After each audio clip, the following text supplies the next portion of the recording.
आणि याची दुसरी महत्त्वाची बातमी ती म्हणजे पुण्यात निलेश घायवळ टोळीतल्या गुंडांना पुणे पोलिसांनी चांगलाच धडा शिकवला। घायवळ टोळीतल्या 7 आरोपींची पुणे पोलिसांनी धिंड काढली आहे। कोथरूड परिसरात ही धिंड काढण्यात आली आणि या कारवाईवेळी घायवळच्या काही गाड्या देखील पुणे पोलिसांनी जप्त केल्या आहेत। या गुंडांनी गोळीबार केलेला कोयत्यानं वार केले होते त्याच ठिकाणी त्यांची धिंड काढण्यात आली आहे। तर निलेश घायवळच्या घराची झाडाझडती सुद्धा घेण्यात आली। आपण दृश्यांमध्ये बघू शकतोय घायवळ टोळीतली ही सगळी मंडळी आहेत, त्यातल्या 7 आरोपींची धिंड काढण्यात आलेली आहे।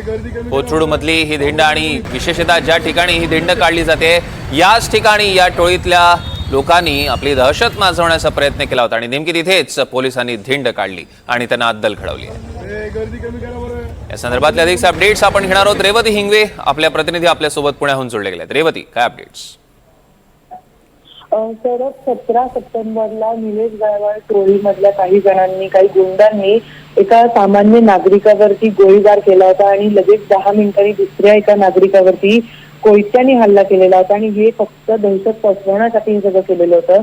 त्यानंतर जेव्हा चौकशी झाली तेव्हा तब्बल 7 जणांना त्या प्रकरणात अटक करण्यात आलेली होती। तर पोलिसांनी असं देखील सांगितलेलं होतं जरी निलेश घायवळचा थेट संबंध नसला तर काही थोडं आढळून आलं तर त्याची देखील चौकशी करण्यात येईल। काहीच वेळापूर्वी आपण एनडीटीव्ही मराठीवरती बघितलं की निलेश घायवळच्या प्रकरणात लुकआउट नोटीस ही जारी करण्यात आलेली निलेश घायवळसाठी, कारण तो लंडनला फरार झालेला आहे। तर इकडे पुणे पोलीस सध्या निलेश घायवळच्या घराची झाडाझडती देखील घेत आहेत आणि त्या सोबत जे 7 अटकेत असलेले आरोपी त्यांची धिंड ही कोथरूड परिसरामध्ये काढण्यात आलेली होती आणि त्यांचं दहशत आहे ते कमी करण्याचा हा पोलिसांचा पुणे पोलिसांची ही स्टाईल म्हटली जात आहे।